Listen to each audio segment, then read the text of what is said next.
Mood क्या में हम आ पहुंचे हैं कांच की नगरी फिरोजाबाद में, जहां हम फिरोजाबाद के वरिष्ठ दिग्गज पत्रकारों से ये जानने की कोशिश करेंगे कि फिरोजाबाद की जनता का 2027 के चुनाव के लिए मूड क्या है। यहां मैं आपको बता दूं, फिरोजाबाद की जो सीट है वो विधानसभा की यहाँ 5 सीट लगती हैं। फिरोजाबाद सदर, टूंडला, यहाँ भारतीय जनता पार्टी ने सीटें जीती थी 2022 में। शिकावा, सिरसागंज और जसराना यहाँ समाजवादी पार्टी ने जीत हासिल की थी। 3-2 का स्कोर था। एक बात और स्पष्ट है, फिरोजाबाद हमेशा से समाजवादी पार्टी का गढ़ रहा है, लेकिन इसके बावजूद भी फिरोजाबाद सदर सीट समाजवादी पार्टी नहीं जीत पाती।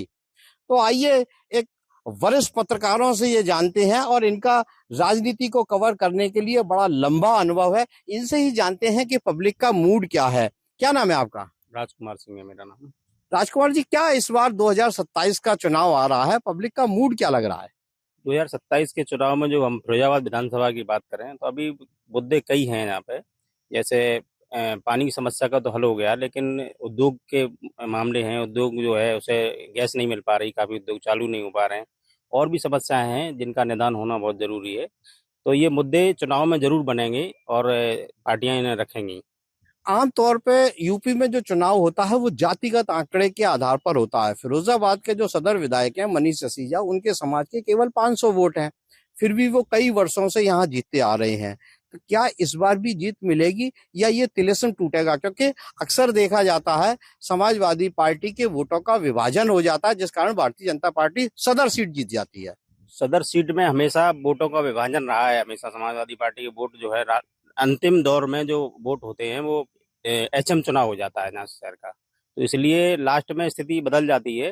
हालांकि पार्टियां अलग अलग मुद्दे उठाती हैं, लेकिन बाद में स्थिति बदल जाती है और भाजपा सीट को जीत जाती है। क्या एसआईआर का मुद्दा हावी रहेगा? जितना अभी जानकारी प्रशासन से हुई है, लगभग पूरे जिले में 1,70,000 मतदाता कम हुआ है। कम से मेरा मतलब था जो डुप्लीकेट था या विलोपित हो गए या चले गए, नए भी बने हैं, ये असर डालेगा क्या? एसआईआर का इतना ज्यादा असर इसलिए नहीं रहेगा कि जो वोट कटे हैं वो गलत थे, वही कटे हैं। डबलिंग वाले कटे हैं, जो मृतक थे वो कटे हैं। वो बहुत ज्यादा असर नहीं डालेगा। आपका क्या नाम है? महेंद्र शर्मा। महेंद्र जी, आप काफी लंबे समय से यहाँ पे पत्रकारिता कर रहे हैं, नंबर 1 के पत्रकारों में आपकी गिनती आती है जिले में। क्या आपको लगता है पब्लिक का मूड क्या जा रहा है? क्योंकि अभी जो स्कोर चल रहा है वो 3-2 का है। 3 से मतलब 3 विधानसभा समाजवादी पार्टी के पास है और 2 भारतीय जनता पार्टी के पास है। देखिए, मूड की बात यह है कि हमेशा मूड जब इलेक्शन होता है उसके 2-3 दिन बाद चेंज होते हैं लोगों के। अभी जो मुद्दे होते हैं वो उस समय सिर्फ डाइवर्ट हो जाते हैं हिंदू मुस्लिम में, ये अभी तक देखा गया है। और फिरोजाबाद की सीट पर हमेशा बसपा और सपा ये मुस्लिम कैंडिडेट लड़ाते हैं, तो उनका जो वोट होता है मुस्लिम, वो उसमें विभाजित हो जाता है और ये एक तरफ पड़ जाता है। आपका कहने का मतलब ये है कि समाजवादी पार्टी के जो वोट बैंक हैं, मुसलमान हैं और यादव हैं, इनके मतों का विभाजन हो जाता है और भाजपा के समर्थ वोट एक मुश्त रूप से पड़ जाते हैं। इस बार एक नई पार्टी बड़ा ताल ठोक के आ रही है, ओवैसी की AIMIM।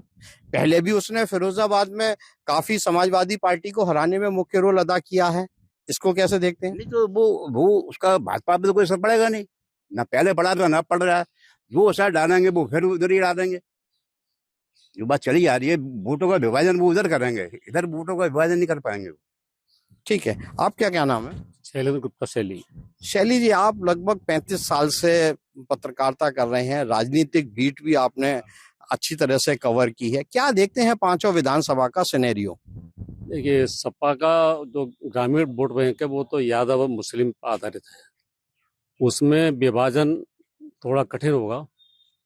लेकिन बात रही फिरोजाबाद सदर सीट पे, तो यहाँ गैर यादव वोट जो है OBC, मुस्लिम और जाटव, ये भी बीजेपी के पक्ष में कुछ वोट जरूर जाएंगे, वो इनके जीत का आधार होगा।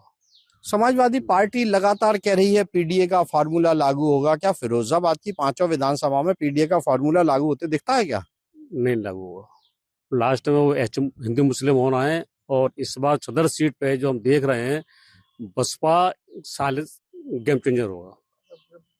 BSP का वोट कहाँ डाइवर्ट होता है, इस पर खास ध्यान धक्का गया। 2022 के चुनाव में भी बसपा यहाँ खड़ी हुई थी, तब उसने गैर सवर्ण को यहाँ पर टिकट दिया था, लेकिन बसपा का वोट जितना था उतना 1 लाख के आसपास तो संगठित होकर पहले भी पड़ा था। नहीं तो फिर भी विभाजन हिंदू मुस्लिम में ज्यादा होना है। मुस्लिम वोट निश्चित बटेंगे और लोकल मुद्दे एन वक्त पे खत्म हो जाते हैं। ठीक है, क्या नाम है आपका? राकेश, क्या देखते हैं आप? कई विधानसभा हैं, तो विधानसभा वार बताएंगे कि कहाँ कैसे क्या सिनेरियो बैठने वाले हैं? देखिए, पिछले कुछ दिनों से राष्ट्रीय स्तर पर एक मुद्दा उछला है बहुत बुरी तरह। वो है अयोध्या के राम मंदिर में घपले और चोरी का मुद्दा, जो डायरेक्ट जब वो राम मंदिर बनाया गया था कई सौ वर्ष बाद, तो उसका सारा श्रेय बीजेपी को मिला था, बीजेपी ने उसका लाभ लिया था। और अब जो ये वहां चोरी और घपले वाली बात जो निकल के आ रही है, उसका भी जो खामियाजा भी बीजेपी को ही भुगतना पड़ेगा। अगर शीघ्र ही बीजेपी ने, भारतीय जनता पार्टी ने इस ओर कोई बहुत अच्छे कदम नहीं उठाए, कोई बहुत अच्छा संदेश नहीं दिया, तो आप ये यकीन मानिएगा कि बीजेपी को इसका बहुत बड़ा खामियाजा भुगतना पड़ेगा। चाहे वो 5 विधानसभा हो, चाहे बीजेपी जो इस समय समाजवादी पार्टी के पास 3 विधानसभाएं वो हो, या बीजेपी की 2 विधानसभा हो। वैसे भी ये क्षेत्र जो है, यहाँ पर जो है समाजवादी पार्टी का ही वर्चस्व रहा है। आज भी सांसद समाजवादी पार्टी के हैं अच्छे, और 3 सीटें समाजवादी पार्टी के पास है, 2 सीटें बीजेपी के पास है, और 2017 में 4 सीटें बीजेपी के पास आई थी। लेकिन यहाँ पे अक्सर जो पिछले जो इतिहास को अगर आप देखेंगे तो विधानसभा बार ज्यादा सीटें हमेशा समाजवादी पार्टी लेती रही है और उसका वर्चस्व रहा है। अच्छा, एक चीज बताएं, आप कह रहे हैं कि जो ये ज्वलंत मुद्दे चल रहे हैं, इसका चुनाव पे असर पड़ेगा। चुनाव अभी घोषित नहीं हुआ है और चुनाव के लिए थोड़ी सी समय बाकी है। आमतौर पे ऐसा माना जाता है कि उत्तर प्रदेश में जो चुनाव होता है वो जातिगत आधार पर होता है, तो क्या एंड टाइम पे लोग इस बात को याद रखते हैं? देखिए, हर बात अगर उसका कोई सॉल्यूशन नहीं उठाया जाता समय पे, तो हर बात लोगों को याद रहती है। पब्लिक इतनी मूर्ख नहीं रही अब। अगर मूर्ख होती तो कांग्रेस का शासन कभी नहीं आता, अगर मूर्ख होती तो बसपा का शासन कभी नहीं आता, मूर्ख होती तो समाजवादी पार्टी का शासन कभी नहीं आता। आपके इस प्रदेश को ले लीजिएगा, कंट्री को ले लीजिएगा, कांग्रेस का शासन रहा है तो बीजेपी का भी शासन रहा है, बीजेपी शासन करती रही है।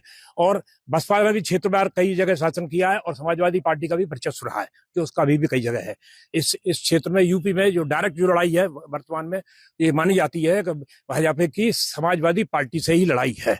और जो मुद्दे हैं या कुछ भी, वो जातिगत चुनाव होता है, वो क्षेत्रवार होता है, लेकिन जो ज्वलंत मुद्दे हैं वो प्रभाव डालते हैं। आपका नाम क्या है? देवाशीष शर्मा। देवाशीष, जैसे टूंडला का एक विधानसभा रहती है, तो टूंडला की विधानसभा अक्सर समाजवादी पार्टी नहीं जीत पाती। पिछले 3 वर्षों की बात करें तो हैट्रिक बनाई है भारतीय जनता पार्टी ने, और 2 बार लगातार वहां से बसपा जीती। समाजवादी पार्टी बहुत प्रयास करती है कि किसी भी तरह से टूंडला की सीट हथिया ले। तो जातिगत समीकरण क्या सपा के फिट नहीं होते हैं, या भाजपा वहां से जीतती रहने वाली है? देखिए, 2027, क्योंकि आपका जो प्रश्न है मैं वहां से आपको शुरू करता हूँ। 2027 का जो चुनाव है, क्योंकि अब जनता अवेयर हो चुकी है, पहली चीज, क्योंकि हम जनता के बीच में जाते हैं, बहुत सारी चीजें सामने आती हैं, तो जनता अब अवेयर हो चुकी है, सारी चीजें जान चुकी है। समाजवादी पार्टी पीडीए की बात करती है, खुलकर मंच से कहती है। अखिलेश यादव पीडीए की बात खुलकर मंच से करते हैं, तो पीडीए में तो सवर्ण आते नहीं है। हाँ, वही मैं बात कर रहा हूँ। लेकिन भारतीय जनता पार्टी असल में काम पीडीए के लिए कर रही है। ये जनता का कहना, मैं नहीं कह रहा, जनता ये कहती है कि अब भारतीय जनता पार्टी, समाजवादी पार्टी तो पीडीए की बात ही करती है, लेकिन वो असल में धरातल पर पीडीए के लिए ही काम कर रही है भारतीय जनता पार्टी। दूसरी चीज, जिस तरीके से उत्तर प्रदेश की अगर बात करें, खासतौर पर फिरोजाबाद की बात आप कर रहे हैं, तो फिरोजाबाद की जो 5 सीटें हैं, नो डाउट यहाँ समाजवादी पार्टी का दबदबा रहा है। फिरोजाबाद सदर की बात करेंगे तो फिरोजाबाद सदर में हमेशा जो अन्य पार्टियां रही हैं वो मुस्लिम कैंडिडेट लेकर आती हैं, तो ये फैक्टर रहा है, जिसकी वजह से क्या होता है कि जो समाजवादी पार्टी का वोट है वो कट जाता है, कहीं ना कहीं उसमें विभाजन हो जाता है। ओवैसी को, जो जैसे जनता कहती है कि ओवैसी बीजेपी के एक दूत के रूप में आते हैं और हमेशा समाजवादी पार्टी को यहाँ पटकनी देने का काम करते हैं। तो जब तक, जैसा कि अभी इस समय चल भी रहा है कि इस बार समाजवादी पार्टी किसी हिंदू प्रत्याशी पर दाव लगा सकती है, अगर सदर सीट पर हिंदू प्रत्याशी पर दाव लगाती समाजवादी पार्टी, तो नो डाउट इस बार जो लड़ाई है वो कांटे की होगी। लेकिन समाजवादी पार्टी तो एक फॉर्मूले पे इस समय चल रही है, हालांकि पीडीए पे, हालांकि कभी वो पीडीए की फॉर्म बदल देते हैं, ए का मतलब जो लास्ट का एक, उसमें कभी अल्पसंख्यक कह देते हैं, कभी अगड़े कह देते हैं, कुछ कह देते हैं। तो आपको ऐसा लगता है टिकट वितरण में क्या किसी सवर्ण को यहाँ से टिकट मिल सकती है समाजवादी पार्टी की? देखिए, समाजवादी पार्टी, ये तो समाजवादी पार्टी तय करेगी, लेकिन फिलहाल जो देख रहे हैं मौजूदा माहौल, जिस तरीके से पूरा परिदृश्य है, उसमें ये साफ झलक रहा है कि इस बार समाजवादी पार्टी किसी हिंदू कैंडिडेट पर दांव लगा सकती है। दूसरी चीज मैं आपको यह भी बता दूं, क्योंकि इस समय का जो माहौल है, जनता के अंदर एक सीधा संदेश है, जनता कह रही है कि यूपी के अंदर ठाकुरवाद हावी है, और कहीं ना कहीं यूजीसी का मुद्दा हो या लगातार जो ब्राह्मण समाज के लोगों के इनकाउंटर का मसला हो, चंदा चोरी का, राम मंदिर के चंदा चोरी का मामला हो, महाकाल कॉरिडोर का मामला हो, और एक सुबगाट लगातार सोशल मीडिया पर भी चल रही है कि जिस तरीके से तीन मुख्यमंत्री टारगेट पर हैं, और योगी आदित्यनाथ को हटाने, अखिलेश यादव स्वयं कह रहे हैं कि योगी आदित्यनाथ को हटाने के लिए मोहन यादव और राजस्थान के मुख्यमंत्री, महाकाल कॉरिडोर का घपला। तो ये पहले क्या चंदा चोरी या पहले भ्रष्टाचार नहीं होता था? भ्रष्टाचार तो होता था, ये आपकी लेकिन बात, ये मुद्दे स्टेट लेवल पे हो सकते हैं, नेशनल लेवल पे मुद्दे हैं, मीडिया के लिए ये मुद्दे हैं। क्या आम मतदाता जी। जब वोट डालने जाता है उस समय ये उसके जहन में रहता है, या उसका ये रहता है कि वो पीडीए का है तो फलां पार्टी को देगा, मुस्लिम है तो फलां पार्टी को देगा, सवर्ण है तो फलां पार्टी को देगा? तो क्या उसके ये तो मुद्दे अक्सर ऐसा देखने में आता है कि कुछ समय ये मुद्दे चलते हैं, जब तक मीडिया इसको उठाता है वो चलते हैं, और उसके बाद ये मुद्दे धीरे धीरे लुप्त हो जाते हैं। और हालांकि इस पे एसआईटी गठित हुई है और उसमें कई लोगों को भी सजा भी हुई है। तो मतदान जब होता है तब ये दिमाग में लोगों के रहेगा। लेकिन इस बार की जो तस्वीर है वो बिल्कुल अलग है, क्योंकि जिस तरीके से जो माहौल हुआ है, आपके राष्ट्रीय अधिकार मोर्चा का गठन हुआ, अग्निहोत्री जी आ गए मैदान में, सवर्ण समाज, ठाकुर, उन्होंने नारा दे दिया ठाकुर वैश्य ब्राह्मण बनिया मिलकर बदलेंगे अपनी दुनिया। तो राम पार्टी का जो एंट्रेंस है, जिस तरीके से एंट्री हो रही है, तो सवर्ण वोट अगर कटता है तो वो सीधा बीजेपी का नुकसान है। लेकिन बीजेपी इस तरफ बिल्कुल चिंतित नहीं है, क्योंकि बीजेपी फिलहाल फॉर्मूले पर काम कर रही है कि किस तरह से पीडीए यानी कि पिछला दलित और अल्पसंख्यक के वोट को अपनी तरफ आकर्षित किया जाए। ठीक है राजकुमार जी, एक चीज और बताएं कि जैसे फिरोजाबाद की 5 विधानसभा सीट है, 3 समाजवादी पार्टी के पास है, 2 भारतीय जनता पार्टी के पास है। यहाँ पर एक चमत्कार भी हुआ था, जो पिछले लोकसभा में समाजवादी पार्टी ने ये सीट भारतीय जनता पार्टी से जीत ली। अक्षय यादव यहाँ लगभग 1 लाख वोटों से लोकसभा सदस्य बने थे, दूसरी बार बने थे। तो क्या इसका असर अब नीचे देखने को मिलेगा? पिछले लोकसभा चुनाव में जो सपा का बूथ प्रबंधन था वो बहुत अच्छा था। उन्होंने जो पार्टी का मूल वोट बैंक है, उसके अलावा जो वोट है, दलित वोट हुआ, पिछड़े वर्ग का वोट हुआ, उनमें एक सेंध लगाई। उस सेंध का परिणाम ये रहा कि फिरोजाबाद विधानसभा में लोकसभा चुनाव में उन्होंने जीत हासिल की। लेकिन जो विधानसभा चुनाव होते हैं उसमें समाजवादी पार्टी क्या करेगी, क्या रणनीति रहती है, ये तो तब क्लियर होगा कि जब चुनाव आएगा। महेंद्र, एक बात बताएं कि भारतीय जनता पार्टी की चुनाव से पहले जो कैंपेनिंग है वो बड़ी जबरदस्त होती है, मतलब हर जगह हेलीकॉप्टर उतरते हैं।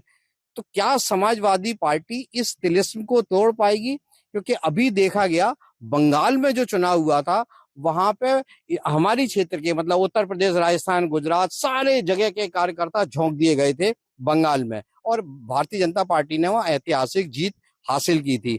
तो क्या आपको लगता है कि यहाँ भी ऐसा हो सकेगा? देखिए, यहाँ वैसे भी सीट भाजपा की है विधानसभा में, और जो ये वर्तमान विधायक है वो यहाँ चेयरमैन भी रह चुके, उससे आगे भी अब विधायक रहे हैं। तो इनका पकड़, कहने को इनकी जातिवादी देखी जाए तो इनका बिल्कुल भी वोट नहीं है यहाँ पे, लेकिन पकड़ इनकी अच्छी है। और भाजपा का जो कैंपेनिंग वाली बात आप कर रहे हैं, कैंपेनिंग वास्तव में बहुत गजब की होती है, सोशल मीडिया से लेकर के और आना जाना, इनके जो वो वक्ता होते हैं, और जो भी प्रचारक, इनके स्टार प्रचारक हैं, वो यहाँ एकदम फैल जाते हैं। दुजेन जी, आपको क्या लगता है ये 3 और 2 का जो आंकड़ा 5 विधानसभा में है, इधर आ जा, तो ये कुछ आपको परिवर्तन होते दिखता है? देखिए, मैं आपको एक राजनीतिक उसके विषय में बताऊं।